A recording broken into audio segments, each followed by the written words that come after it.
Lauren ignited.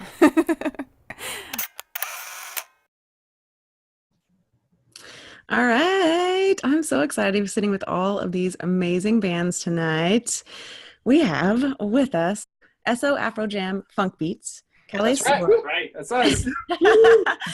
Calle Sur, and Chicago Lovejoy. So I'm going to tell you a little bit about these bands, and then we're going to get started interviewing them. It's going to be really fun. All right. So Esso Afrojam Funkbeat is a dynamic musical ensemble formed in Chicago in 2013.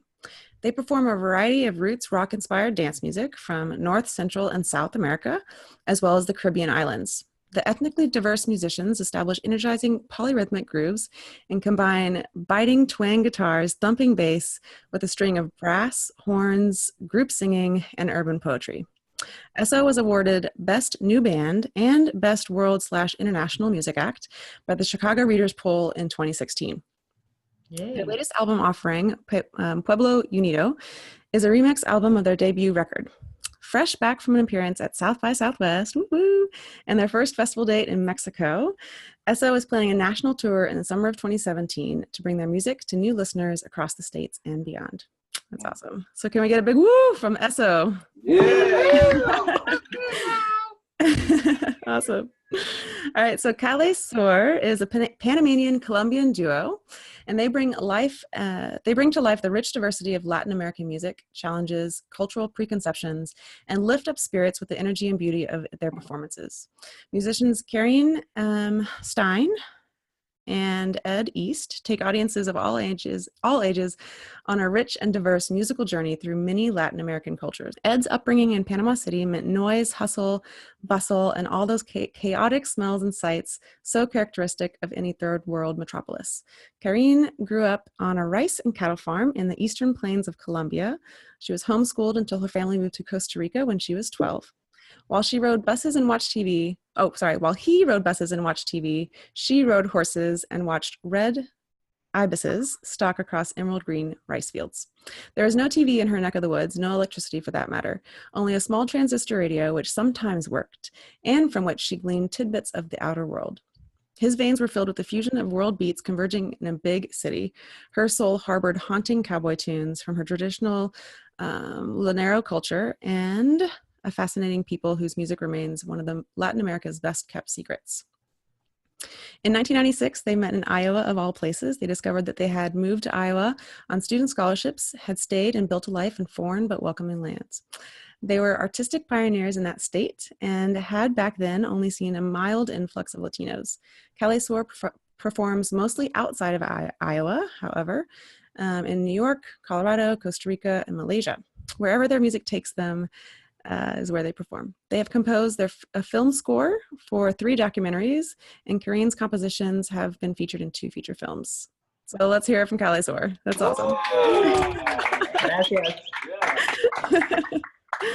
All right. And then Chicago Lovejoy is hailing from the city of Chicago. They are a 6-piece band that channels the unique blends and sounds from across the musical spectrum. Lovejoy is influenced by acts such as the Beach Boys, Pink Floyd, the Beatles, David Bowie, The Strokes, and Otis Redding. Their psychedelic, soulful infusion of rock and roll puts powerful melodies over vibrant instrumental textures that move seamlessly from tight grooves to swirling dreamscapes. These multifaceted elements are equally as present through a pair of speakers as they are on a dance floor. One of Lovejoy's key missions is to infuse art with entertainment. The Girl from the Crystal Cave is a concept album that translates the emotions of lost love through reoccurring metaphors that transform in significance and meaning as their album progresses. Lovejoy is on tour nationally this summer following the release of The Girl from the Crystal Cave. So what's up? Let me hear it from Chicago Lovejoy. Yeah. Awesome. So that is who we have with us today. I am Lauren Ignited, as you guys know. So why are we all here today is because a few weekends ago, these 3 bands all performed in I felt like it was an attic or like a loft, but it was really the second story of this amazing landscaping store called Christy Weber's. And you guys put on a phenomenal performance. So give yourselves a round of applause for that, for sure. Thank you. Thank you. Ooh. Yeah, for sure, for sure.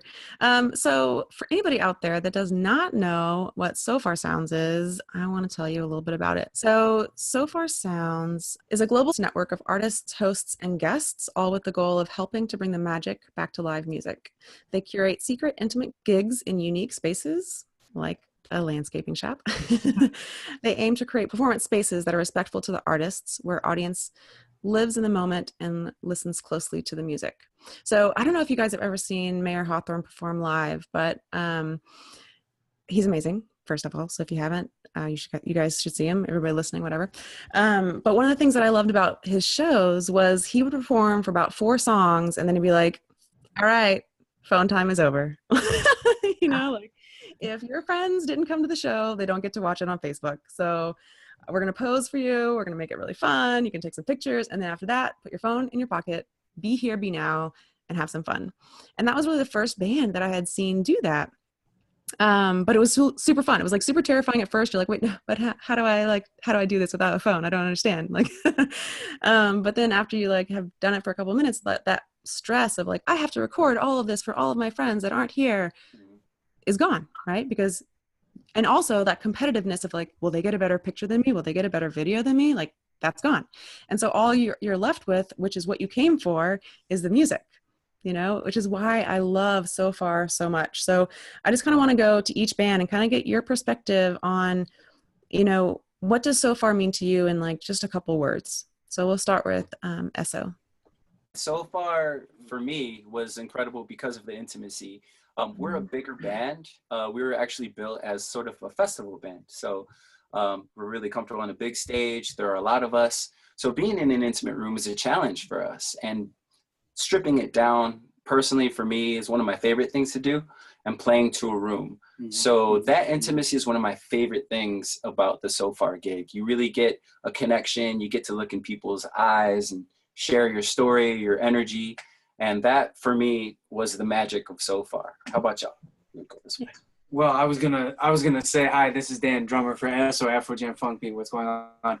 I was gonna say, in terms of the living in the moment comment that you made earlier, I thought that was exemplified in our performance, which I'm sure we'll see at some point, hopefully soon, where everybody was sitting on the floor and in chairs, and then towards the end of our set, people got up all of a sudden. And I think they were just feeling it. And people were sort of like trying to dance, but they were like, you know, aware there's not too much space and there's, you know, cameras around, but it was still kind of like interesting to see that, because they said that that never happens at Sofar. So I think that was definitely something like an in the moment kind of a thing that happened. Yeah, it was really cool because I remember, I mean, because the lineup for the night was Calle Sur and then Lovejoy and then Esso closed it out. Yes. And I remember during Calle Sur's set, I was like, I really want to stand up and dance, but it's like, like it doesn't happen at Sofar shows. So I was like, how do we listen to Latin bands and not dance? I don't understand. That's what we're I think there by the end for. of the night, we're like, we can't do it anymore. Well, and we're told that a lot in some of these places that we play, especially if they're smaller spaces. We were just talking about that, I think last weekend. We were saying, because we were talking about the gig and how much we liked it, and how much we like playing in those smaller spaces, especially for an intimate audience that's listening to us. And I don't know how many people spoke Spanish there, but it didn't really matter. And that was beautiful, because sometimes, you know, people get lost, but everybody was very attentive and were feeling it. And we're all about that. So yeah, for sure. So I want to toss this over to Calle Sur.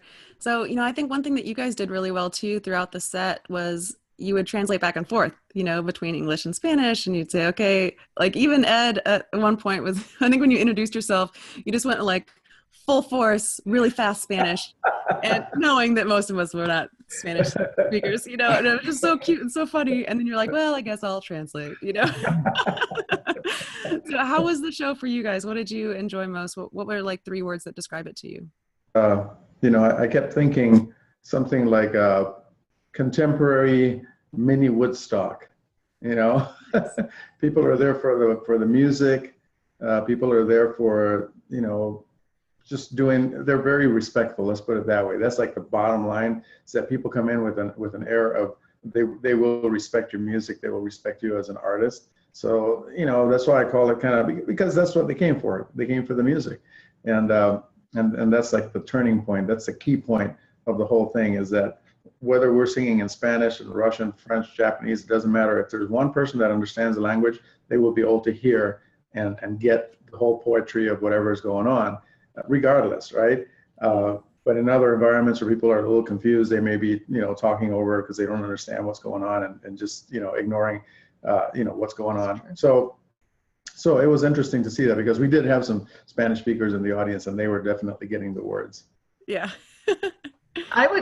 It's hard to come up with 3 words. Moving is one that this was our second Sofar concert. True connection, that's not one word. Let it slide. Yes. and very honest. Mm-hmm. Drop the very if you need only one word. I think your point about the here and now is superbly important. I think these little things, as wonderful as they are, they're keeping us from actually just having the patience to sit and watch our kids play for an hour and a half. Maybe they're just digging in the sand. Mm-hmm. But even if we're not involved, if we're looking into this, 2 things are happening. We're sending them the message that they're on their own, that I'm not part of them as a mother or as a father. And I might be missing something as a parent. And Sofar it doesn't allow that to happen. And I think I have nothing against technology. I love technology. But I don't know if you've heard some of the interviews of these people in Silicon Valley who will say that they have 1 day a week where they refuse to connect. Yeah. And some people, I just heard somebody recently who does not have a Facebook account, even though he is practically working for Facebook, something like that. Because we need to reserve some space for what makes us human. Yeah.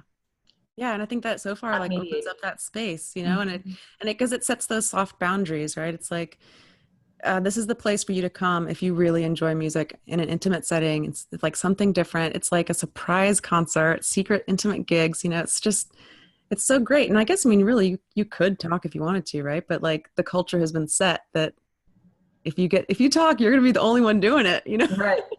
You know, it's interesting because you just said something about the reverse perspective. Mm-hmm. For the audience, I forgot for a moment, they don't know what they're coming to hear. Yeah. And it's like Christmas or yes. You know, Hanukkah or whatever it is. It's great. You just don't know when it's going. It's fantastic. I know. I love surprises and like I love live music. So this is like my perfect thing. You know, I mean, I love going to Sofar shows. I've been to Sofar shows in 3 different cities now. Because when I was in Houston, I went to Houston shows. And then when I was traveling to Nashville, I went to a show there. And then of course in Chicago. I think, well, I'll get to that in a second. I want to hear Duncan's take on Sofar. I love Sofar. We're also a bigger band. We're 6 people. And then mm-hmm. frequently live, we have like 2 backup singers and maybe extra horn players. So we get up to like 10, 11 people on stage at a time, wow. Which is fun. But as the singer, like I'm the singer, and for me, that's a lot to hide behind, you know? So Sofar is a little intimidating to me, just being kind of with a guitar and myself and everyone really like listening. That's like the beautiful part, is that everyone's really listening to the lyrics, but that's also the scary part, because that's like the most vulnerable state of that aspect of music to me. And I would say definitely 3 words, much needed service. Sofar Sounds provides a much needed service for like the audience, first of all, which you guys all touched upon. That's like, especially in the contemporary day and age, like most people are like tuned out during shows, or like if they dislike one song, they're going to walk to the other room or something. And just the fact that it is like like the first Sofar show I went to, I got yelled at for talking because I didn't know. Right. Yeah. It's like you could if you wanted, but no, don't do that. The whole attitude of like, you know, the fact that it's BYOB and they could be charging a lot more, but they're not, is really like, it doesn't feel like a corporation type thing. It really feels like it's for exposing people to different types of music and helping bands out, which is like the other point, that it gets bands in contact with each other. Like both of the bands that we played with, we probably never would have played with normally, and we all had a great time. I hope I had a great time. And I love seeing you again. It's familiar. It's great. Same with the last show we played before this at Sofar. It was like a synth pop group and a metal group, and it puts bands in contact with each other, and it gives audience members who might be kind of tunnel visioned by their social media an opportunity to like branch outside of themselves and get a little more culture and diversification in their music listening, which I think is hugely important for just like keeping things moving forward instead of just like recreating the same stuff. Yeah. No, I think they do a really great job of curating the shows. I've never been to a show where I was like, well, that was a waste of time. Like, never, you know? There's always somebody I walk away with where I'm like, I have to know like 1,000% more about that band, you know? And then, of course, this lineup was just incredible, like hit after hit. I loved all three of you. You're really great. Yeah. So I want to know a little bit about each of yours first Sofar shows as an attendee, like an audience member. So Duncan kind of already went on this one. And so I want to go to Luis at Esso and see, have you been to a Sofar show as an audience member? No, this was my first time there as an audience member and as a participant. Yeah, I guess that's true. I guess because you are on the audience, in the audience until it's your turn to perform. That makes sense. Yeah. All right. Sorry to jump in. This is no, go for it. I play bass. Recently in April when we were in Mexico City, we were invited by the people who hosted the show at the restaurant we played back to their crib to jam and hang out for a little while, and they had a projection screen television around the whole wall of one entire wall of the apartment, and they started playing Sofar videos right away. And awesome. that felt almost like we were in a loft space and we were looking at a loft space that was like almost life size. And so I felt very much like an audience member at that moment. And I found myself, picturing what it would be like to be in the audience at these shows and realizing it would be very much like what was going on. Maybe a little bit, turned out to be a little bit quieter in person than we were when we were watching it in Mexico City, but it was a great experience. Like everybody's mentioned, intimacy, stripping the music back down to the very, very, very simple, very acoustic and unmiked, unamplified setting. It really does bring out the characteristics of the music that that are what you compose. They're the things that made you passionate about the music in the first place. And so I think that really, from an audience member's perspective, that's something you really connect with. Yeah. And it makes any song in any sort of genre a little bit more accessible because it's happening in front of you. There's something very human about that. Yeah. No, totally. Yeah. I think that's an interesting point. And I think even when I talked to Duncan, like after the show, I think you were saying that like you had to rewrite songs for that performance, right? Yeah. So just in a similar way, because there's 6 of us, and since we play like rock and roll based music too, most of the time you don't need 2 guitars, bass, keyboard, trumpet, and drums. You need to just there's a lot of times where I don't play guitar at all and I'm just singing, or there's a lot of times where everyone is doing nothing. So it was just me and the trumpet player, and we had to completely figure out, because there's a ton of parts that are just like bass and keyboards or bass and drums. They're like the lower groovier sections that like we can't really do that for. Yeah. Yeah, no, that's interesting. I remember too, one of the things that has always been noteworthy to me as an audience member is seeing the band's reactions to like how quiet the room actually is. I think a lot of times the artists come in thinking like, okay, cool, like they might not talk, but then once people actually are saying nothing, and I guess it speaks a lot to that vulnerability point that you're bringing up, it's almost like shocking, like they had a hard time reacting to it. Did you guys feel that at all? Like, I guess Ed, I'll ask you and Calle Sur. No, I didn't have that reaction. I think depending on which genres you've been, exposed to or performing in, it gives you an opportunity to experience that. And I spent a lot of time playing jazz music. And when you play jazz music, most of the time people want to hear what you have to say, through your horn, through your instrument, whatever. So they're listening, most of the time.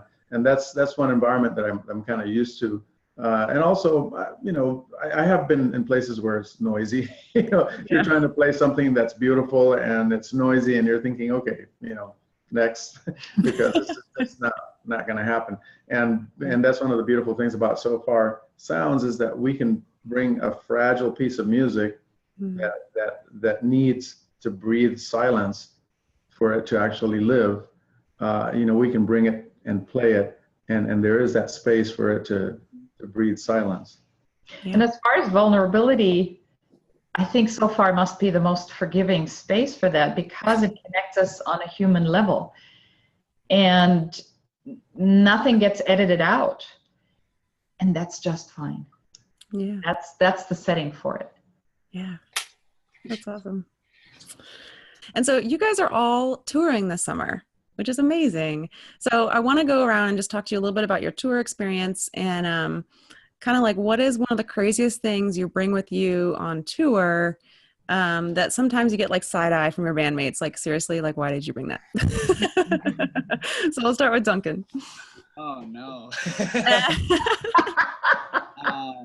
I don't really know if I'd bring anything weird. I eat my one-a-day gummy vitamins that sometimes melt in the sun and turn into just like a big blob of gummies. Which is pretty You just gross. take like a bite every day.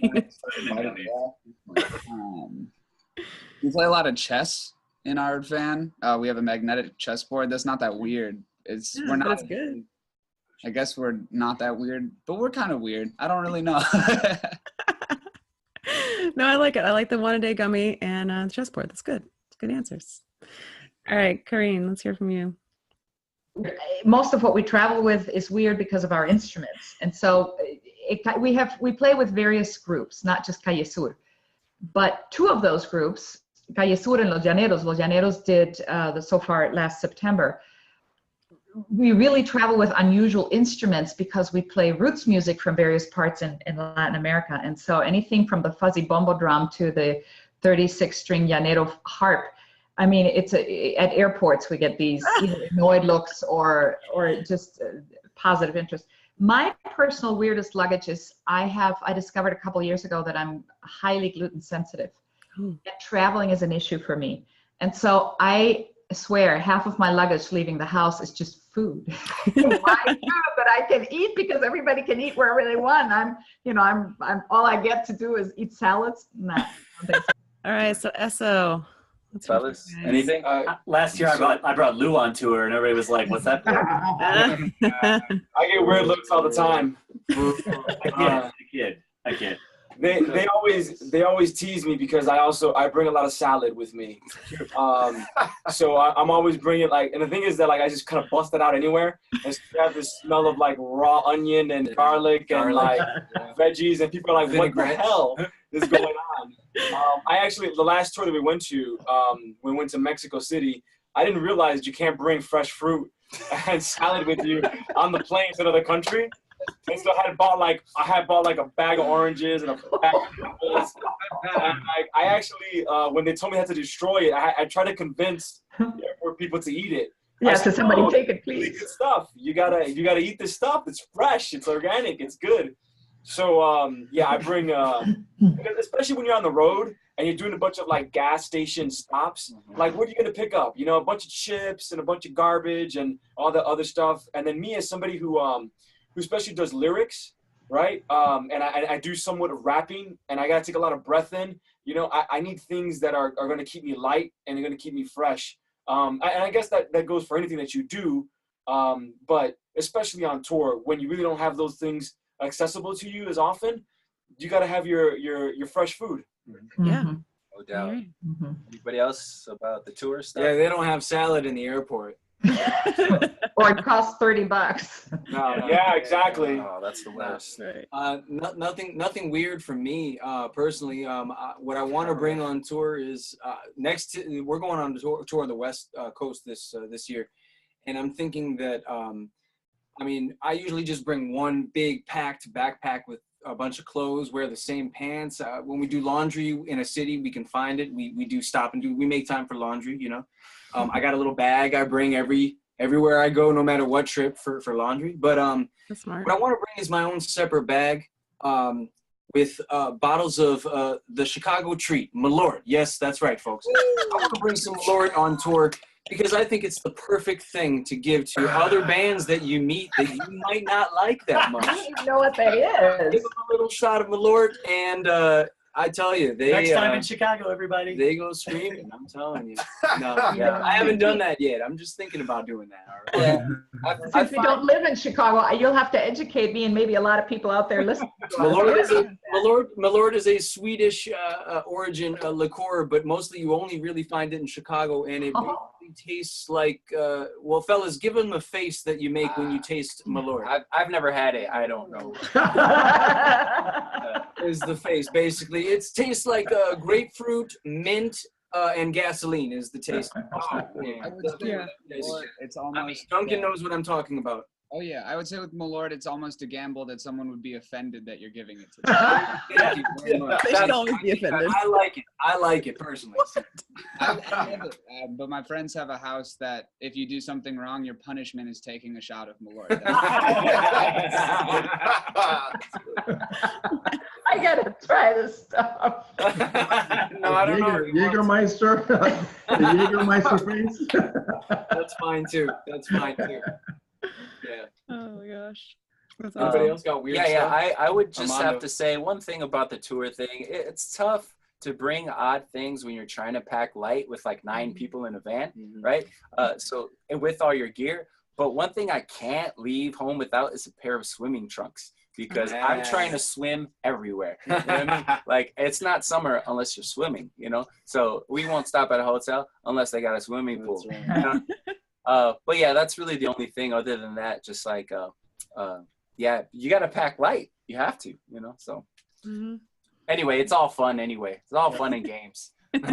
So yeah, trunks and flip flops. Yeah. There you go. Good luck on your tours. Yeah. everybody. Good luck. Definitely. Awesome. All right, cool. Well, we are almost out of time. This has been so much fun. I feel like it's a family reunion. We should do this again soon. We gotta do another show. Yeah, please. Yeah, so it was really amazing to see you guys perform at Sofar. I really want to encourage everyone that's listening and watching this interview to go check out their websites. I'm going to include all that in the blog post, and links. Those links will be below. But catch these guys on tour. If you're not in Chicago, catch them while they're on tour in your city. So keep an eye out for when they're going to come close by. And please check out a Sofar show. I think everybody should at least once. Absolutely. Oh yeah. Yeah, definitely. Woo! Thank you. All right, thanks guys. Thank Bye. you. Everybody out there listening to us, thank you so much. Thank you, Lauren. Thank you guys. Yeah. Nice to see you again. Lauren ignited.